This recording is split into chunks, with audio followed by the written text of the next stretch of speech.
I'm going to be explaining some of the symbols of DNA replication. So the first one is the helicase, which is an enzyme that unzips DNA by breaking the hydrogen bonds that hold the base pairs together. This separates the DNA into two strands. So here we could see a complete DNA.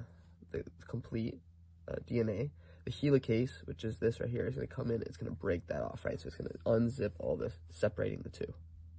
And then DNA polymerase is an enzyme that replicates DNA molecules by taking free-floating nucleotides and attaching the DNA strands.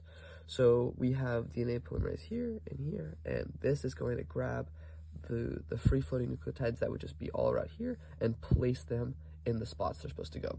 Well, it has to place it where the primase, which is an enzyme that places primers, which are made of RNA, on the DNA to tell the DNA polymerase where to start. So this primase would come in, boom, put a primer, and that's where the DNA polymerase would come in and start its replication, right? Or else it won't know where to go.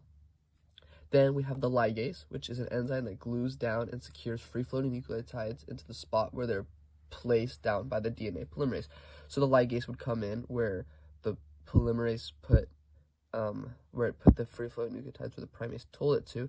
The ligase would come through and it would glue it down, making sure it's secured into that spot.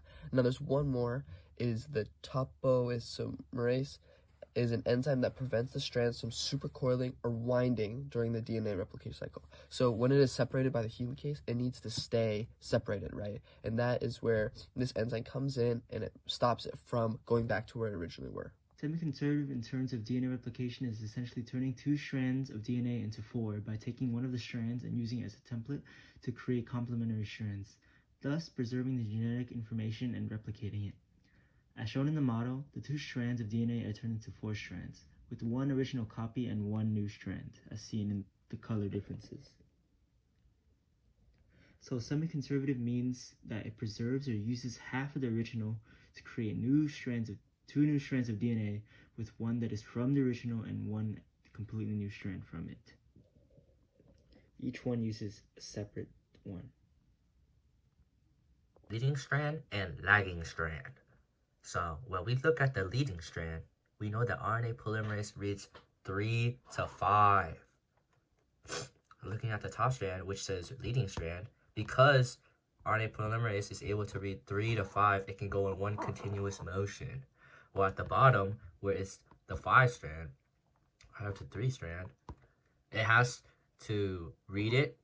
And then for the leading strand, it's going to read 3 to 5, and then it's going to have to unzip here, and then it's going to break off here and go back here, 3 to 5, and unzip, keep on going back, do the same. Yeah, so it's not one continuous motion. You got to keep on going back and rebuilding and going back and building and building and building and building. That's why it's called the lagging strand, because it's not one continuous. You gotta keep on going back and building, go back and building, go back and building.